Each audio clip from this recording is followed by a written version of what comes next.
નમસ્કાર મારા વાલા દર્શક મિત્રો, દેશ વિદેશમાં રહેતા મારા દરેક દર્શક મિત્રોને હર હર મહાદેવ અને જય સ્વામિનારાયણ. મિત્રો, આજના વિડીયોમાં આપણે મેથી વિશે વાત કરવાના છીએ અને ખાસ કરીને જે મેથીના દાણા આવે છે તેના વિશે વાત કરવાના છીએ. તો આ વિડીયોમાં હું તમને મેથી દાણામાં કયા કયા પોષક તત્વો હોય છે, મેથી દાણા કોણે ન ખાવા જોઈએ, કેટલા ખાવા જોઈએ અને કેવી રીતે ખાવા જોઈએ, અને જો કયા ટાઈમે ખાઈએ તો આપણને વધારે ફાયદો થાય છે તેના વિશે આપણે વિસ્તૃતમાં વાત કરશું. તો એક પણ મિનિટની વાર કર્યા વગર આપણે આ રસપ્રદ વિડીયોની શરૂઆત કરીએ. મિત્રો, વાત કરીએ તો આપણા રસોડામાં એવી ઘણી બધી વસ્તુઓ છે કે જે આપણા સ્વાસ્થ્ય માટે ખૂબ જ ફાયદાકારક છે, અને તેમાંની એક વસ્તુની આપણે જે વાત કરવાના છીએ એ છે મિત્રો મેથી. મિત્રો, મેથીને ઇંગ્લિશમાં ફેનુગ્રીક કહેવામાં આવે છે અને તેનો સામાન્ય રીતે આપણા ખોરાકમાં સ્વાદ વધારવા માટે એનો ઉપયોગ થાય છે, પણ આયુર્વેદમાં તેનું ઔષધીય મહત્વ ખૂબ જ બતાવવામાં આવેલ છે. મિત્રો, વાત કરીએ તો આપણું અત્યારે મોડર્ન સાયન્સ પણ મેથીના ફાયદાઓ વિશે ઘણી બધી વાતો કરે છે, અને જો રિસર્ચ વિશે આપણે વાત કરીએ તો નેશનલ ઇન્સ્ટિટ્યૂટ ઓફ હેલ્થમાં પ્રકાશિત એક રિપોર્ટ અનુસાર મેથીનો અર્ક શરીરની ચરબી ઘટાડવાનું કામ કરે છે તથા તે સ્નાયુઓને મજબૂત બનાવવા ઉપરાંત સ્ટેમિનાને પણ સ્વસ્થ રાખવાનું વાત કરે છે. મિત્રો, આજના વિડીયોમાં આપણે મેથીના ફાયદા સાથે સાથે મેથીનું સેવન કેવી રીતે કરવું જોઈએ અને શું વધુ પડતી મેથી ખાવાથી શું નુકસાન થઈ શકે તેની પણ આપણે આજના વિડીયોમાં વાત કરવાના છીએ. તો મિત્રો, પહેલાં આપણે વાત કરીએ તો મેથીમાં કયા કયા પોષક તત્વો રહેલા હોય છે. તો મિત્રો, જર્નલ ઓફ ફૂડ સાયન્સમાં પ્રકાશિત થયેલા અભ્યાસ મુજબ મેથીના દર 100 ગ્રામ દાણામાં 60% કાર્બોહાઈડ્રેટ, 25% ડાયટરી ફાઇબર, 23 ગ્રામ પ્રોટીન, 6 ગ્રામ ચરબી અને 9 ગ્રામ પાણી હોય છે. સાથે સાથે વાત કરું તો મેથીની અંદર પોટેશિયમ, ફોસ્ફરસ, મેગ્નેશિયમ અને કેલ્શિયમ પણ ભરપૂર માત્રામાં હોય છે. મિત્રો, શિયાળાની વાત કરીએ તો અત્યારે શિયાળામાં તમને મેથીની ભાજી પણ અત્યારે બજારમાં ખૂબ જ મળતી હોય છે. તો મિત્રો, જે તાજા મેથીના પાંદડા હોય છે તો તેની અંદર લગભગ 86% પાણી હોય છે, 6% કાર્બોહાઈડ્રેટ્સ હોય છે, 4% પ્રોટીન અને લગભગ 1% ફાઇબર હોય છે.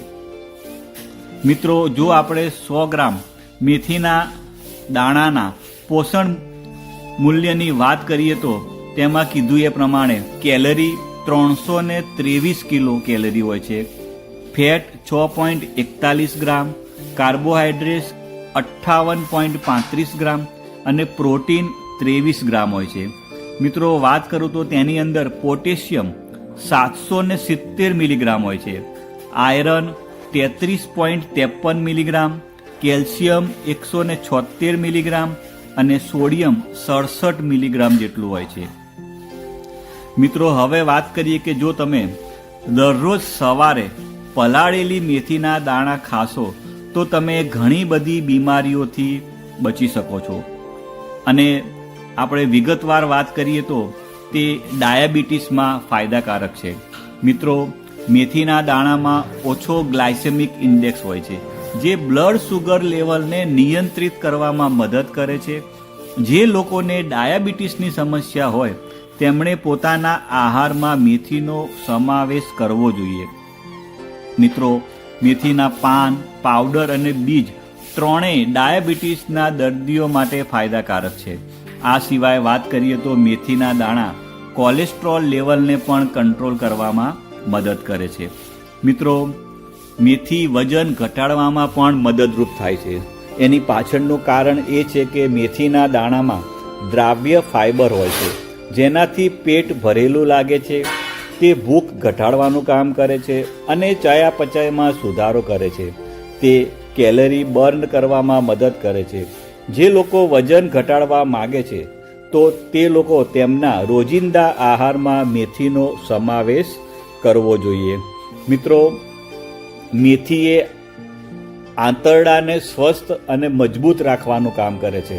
તેની પાછળનું કારણ એ છે કે મેથીનું સેવન કરવાથી પાચન સંબંધી સમસ્યાઓમાં રાહત મળે છે, કારણ કે તેમાં ઉચ્ચ ફાઇબર હોય છે જે આંતરડાને સાફ કરે છે. વધુમાં મિત્રો વાત કરીએ તો મેથીમાં એન્ટીઓક્સિડન્ટ ગુણો પણ જોવા મળે છે કે જે ગેસ્ટ્રો ઇન્ટેસ્ટાઇનલ સિસ્ટમને સ્વસ્થ બનાવે છે. અને આ સ્થિતિમાં જે લોકોને કબજિયાત, એસિડિટી અને પેટની સમસ્યાઓથી પરેશાન છે અને તેઓ જો નિયમિત રીતે મેથીનું સેવન કરે તો તેમને ચોક્કસ ફાયદો થાય છે. મિત્રો વાત કરીએ તો મેથી પોલિસિસ્ટિક ઓવરી સિન્ડ્રોમ અને પોલિસિસ્ટિક ઓવેરિયન ડિઝીઝ માટે પણ ફાયદાકારક છે.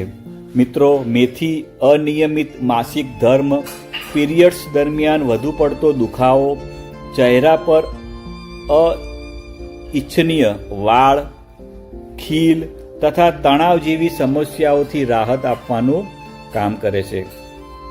મિત્રો વાત કરીએ તો મેથી શ્વાસ સંબંધી રોગોમાં પણ ફાયદાકારક છે.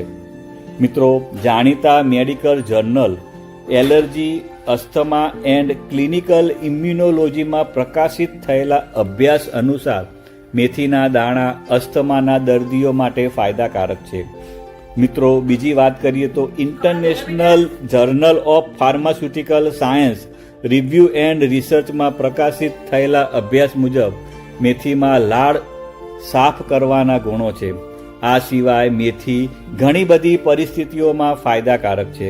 મિત્રો આપણે મેથીના જો ફાયદા વિશે વાત કરીએ તો તે આગળ કીધું એ પ્રમાણે પીરિયડ્સના દુખાવામાં રાહત આપવાનું કામ કરે છે, બ્લડ સુગર લેવલ કંટ્રોલમાં રાખવાનું કામ કરે છે, આપણા મગજને એકદમ સક્રિય બનાવવાનું કામ કરે છે, હૃદય રોગનું જોખમ ઘટાડવાનું કામ કરે છે, તે આયરન એટલે કે શરીરમાં લોહી વધારવાનું કામ કરે છે, આપણી પાચન શક્તિને મજબૂત બનાવવાનું કામ કરે છે. મિત્રો જે લોકોને તાવ હોય અને જો એની અંદર એ લોકો મેથી ખાય તો ચોક્કસ એમને ફાયદો થાય છે. આગળ કીધું એ પ્રમાણે વજન ઘટાડવામાં પણ મેથી મદદરૂપ થાય છે અને કોલેસ્ટ્રોલ લેવલ ઘટાડવામાં પણ ફાયદાકારક છે અને હોર્મોનને સંતુલિત કરવામાં પણ ફાયદાકારક છે. હવે મિત્રો તમને એમ થાય કે આપણે મેથીનો આપણા આહારમાં કેવી રીતે સમાવેશ કરીએ, તો મિત્રો તમે મેથીની ચા પણ બનાવી શકો છો. એના માટે તમારે શું કરવાનું છે કે મેથીની ચા બનાવવા માટે સૌથી પહેલાં તેના બીજને ગરમ પાણીમાં પલાળી દો. જ્યારે તેનો અર્ક પાણીમાં ઓગળી જાય છે ત્યારે તેને ગાળીને પી શકાય છે.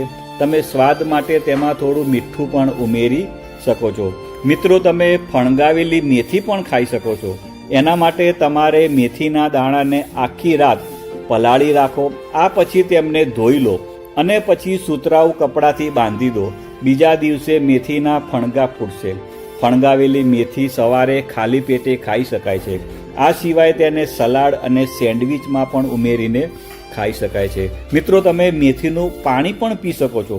મિત્રો તમારે મેથીના દાણાને આખી રાત પાણીમાં પલાળી રાખો અને સવારે ખાલી પેટે પીઓ. તે તમારા સ્વાસ્થ્ય માટે અનેક રીતે ફાયદાકારક છે. મિત્રો તમે મેથીના પાવડરનો પણ ઉપયોગ કરી શકો છો.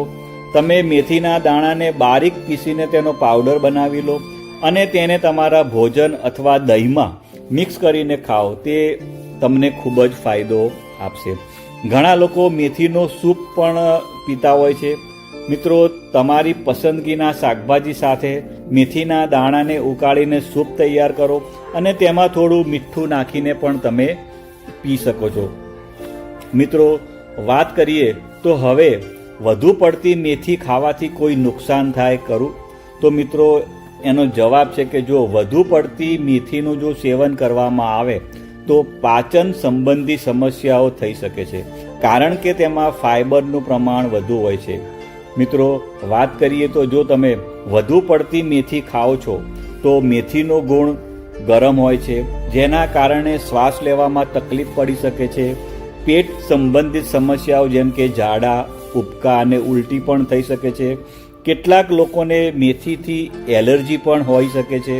મિત્રો, ઘણા લોકોને ત્વચા પર સોજો, લાલાશ અથવા ફોલ્લીની સમસ્યા પણ થઈ શકે છે. મિત્રો, પેશાબ, પરસેવો અથવા બ્રેસ્ટ મિલ્કમાં દુર્ગંધની પણ સમસ્યા થઈ શકે છે. મિત્રો, હવે વાત કરીએ તો કોણે મેથી ન ખાવી જોઈએ. તો મિત્રો, જે મહિલાઓ પ્રેગ્નન્ટ હોય અને બાળકોએ ડૉક્ટરની સલાહ વગર મેથી ન ખાવી જોઈએ. મિત્રો, જે બ્લડ પ્રેશરના દર્દીઓ હોય તેમને પણ મેથીનું બિલકુલ સેવન ન કરવું જોઈએ. અથવા જો તમે કોઈ પહેલેથી જ કોઈ રોગથી પીડિત છો અથવા તમે કોઈ દવાઓ લઈ રહ્યા છો તો મેથી ખાતા પહેલાં તમારે તમારા જે ડૉક્ટરની દવા ચાલતી હોય એ ડૉક્ટરની સલાહ લઈને જ તમારે મેથી ખાવાની રહેશે. મિત્રો, વાત કરીએ તો દરરોજ કેટલી મેથી ખાઈ શકાય. સામાન્ય રીતે મિત્રો વાત કરીએ તો રોજ અડધી ચમચી તમે મેથીના દાણા ખાઓ છો તો તમારા સ્વાસ્થ્ય માટે ફાયદાકારક છે.